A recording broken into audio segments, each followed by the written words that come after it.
Doctor Sreevarma ஆயுள் தரும் ஆயுர்வேதா அறுவை சிகிச்சை இல்லா குணம் ஆயுள் கால நிவாரணம்.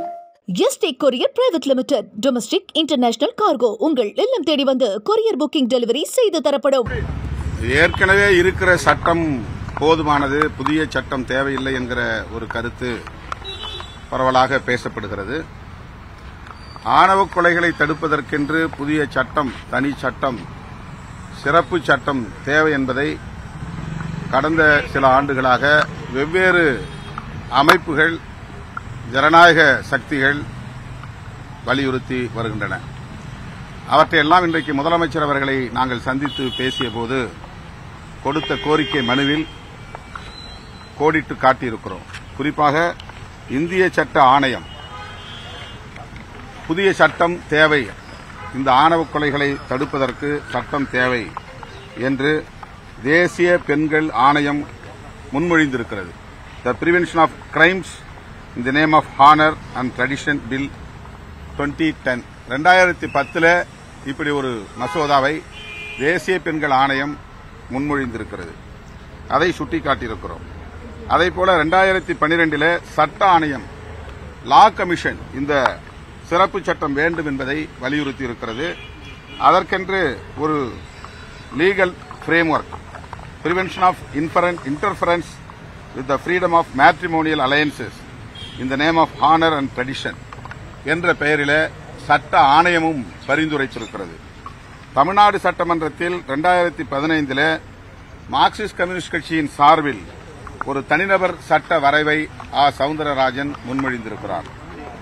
சென்னை உயர்நீதிமன்ற நீதியரசர் வி. ராமசுப்ரமணியம் அவர்கள் இப்படி ஒரு தனி சட்டம் தேவை என்பதை அவர் தீர்ப்பாகவே வழங்கியிருக்கிறார்.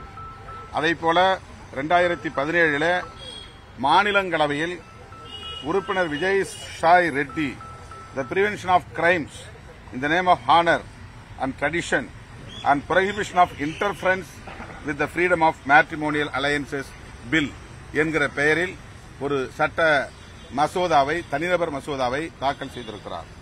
அடுத்து 2018 Shakti Vahini versus government of India உச்சநீதிமன்றத்தில் ஒரு வழக்கில் உச்சநீதிமன்றம் இந்த சிறப்பு சட்டத்தின் தேவையை வலியுறுத்தியிருக்கிறது.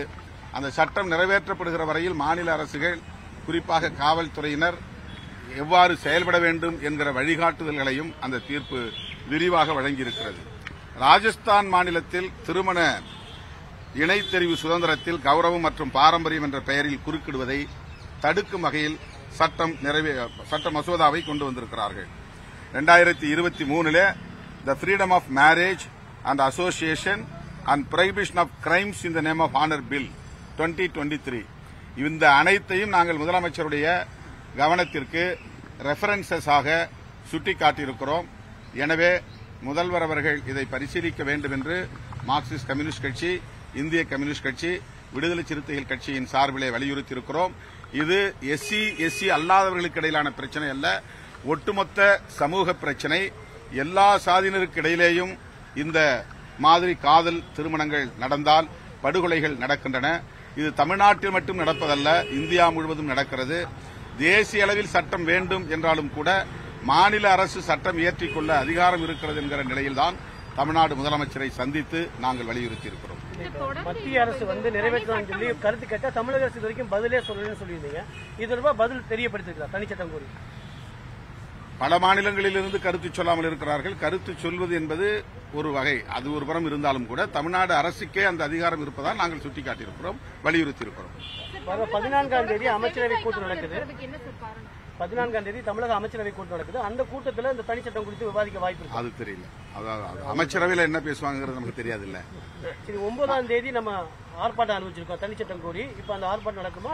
ஆர்ப்பாட்டம் நடக்கும். 9ஆம் தேதி நான் சென்னை பார்லிமெண்ட்டுக்கு போறதுனால முன்கூட்டி நான் நடத்துறோம். 11ஆம் தேதி தமிழ்நாடு முழுக்க நடக்குது.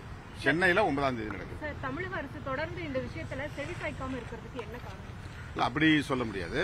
அவங்க முடிந்த வரையிலும் இருக்கிற சட்டங்களை பயன்படுத்தி நடவடிக்கை எடுக்கிறார்கள். உடனடியாக கவின் படுகொலையில் சம்பந்தப்பட்ட குற்றவாளிகளை கைது செய்திருக்கிறார்கள். சுபாஷினியை கூட நேற்று சிபிசிஐடி அழைத்து விசாரணை நடத்தி வருகிறது.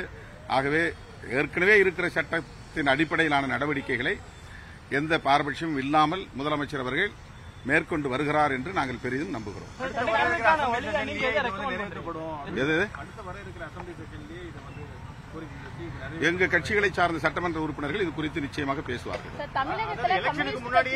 அடிமையாக இருப்பதாக எதிர்க்கட்சி தலைவர் பேசியிருக்காங்க. யார் எதிர்க்கட்சி தலைவர் கம்யூனிஸ்ட் கட்சிகள் திமுகவுல அடிமையா இருக்காங்க அப்படிங்கிற மாதிரி பேசியிருக்காங்க. அவங்க பாஜகவிட்ட எப்படி இருக்கிறாங்களோ அது மாதிரி எல்லாரும் இருப்பாங்கன்னு நினைக்கிறாங்க. தேர்தல் நெருங்கிட்டு இருக்கு. இந்த நேரத்தில் இந்த சட்டம் இயற்றப்பட்டா இடைநிலை சமூக வாக்குகள் கிடைக்காது அப்படின்ற ஒரு விஷயம் இருக்கிறதுனால நிறைவேற்றல அப்படின்னு இல்ல. அது ஒரு கற்பனை, அது ஒரு யூகம், அப்படியெல்லாம் கிடையாது. இதுக்காகலாம் மக்கள் உடனே மனம் மாறிட மாட்டாங்க. மக்கள் ரொம்ப விழிப்புணர்வு உள்ளவர்கள், கொள்கை அடிப்படையிலும் சிந்திக்க தெரிந்தவர்கள். யாரை தேர்ந்தெடுக்க வேண்டும், யாருக்கு அதிகாரம் அளிக்க வேண்டும் என்பதை தமிழ்நாட்டு மக்கள் தெளிவாகவே உணர்ந்து வாக்களிப்பார்கள். வெறும் சாதி மத அடிப்படையிலே வாக்களிக்கிற வழக்கம் தமிழ்நாட்டில் மிக மிக குறைவு. மாண்புமிகு முதலமைச்சருடைய உடல்நலத்தை நாங்கள் மூவரும் விசாரிப்பதற்காகவும் தான் இந்த சந்திப்பை மேற்கொண்டோம். அவர் நலமுடன் இருக்கிறார், மிகவும் உடல் வலிவோடும் இருக்கிறார். ரிப்பன் மாளிகையில் 5 நாட்களாக தொடர்ந்து போராடி கொண்டிருக்கிற தூய்மை பணியாளர்களுக்கு மீண்டும் வேலைவாய்ப்பு வழங்க வேண்டும் என்று முதலமைச்சரின் கவனத்திற்கு எடுத்துச் சென்றிருக்கிறோம். அதை பரிசீலிப்பதாக கூறியிருக்கிறார். உடன் நகர்ப்புற ஆட்சி அமைச்சர் மாண்புமிகு அண்ணன் KN நேரு அவர்களும் இருந்தார். முதலமைச்சருடைய வழிகாட்டுதலோடு உரிய நடவடிக்கை எடுக்கப்படும் என்று உறுதியளித்திருக்கிறார். நேற்று நள்ளிரவு 12 மணிக்கு அவங்களை சந்திச்சு பேசினேன். அதன் அடிப்படையில் இன்னைக்கு மனுவும் கொடுத்திருக்கிறேன். கல்லுடைக்கும் தொழிலாளர்களுக்கு தனி வாரியம் வேண்டும் என்றும் கோரிக்கை விடுத்திருக்கிறோம். கலைஞர் பல்கலைக்கழக மசோதாவை ஆளுநர் மீண்டும் குடியரசுத் தலைவருக்கு அனுப்பி வச்சிருக்காரு. UGC விதிகளையும் உச்சநீதிமன்ற வழக்கையும் மேற்கோள் காட்டி குடியரசுத் தலைவர் அனுப்பியிருக்காரு. அது நிறைவேற்றப்பட்டுவிடும் என்று நான் கருதுகிறேன். குடியரசுத் தலைவர் ஒப்புதல் அளிப்பார் என்று நம்புகிறேன். டாக்டர் ஸ்ரீவர்மா ஆயுள் தரும் ஆயுர்வேதா அறுவை சிகிச்சை இல்லா குணம் ஆயுள் கால நிவாரணம். Yesterday courier private limited domestic international cargo உங்கள் இல்லம் தேடி வந்து கொரியர் புக்கிங் டெலிவரி செய்து தரப்படும்.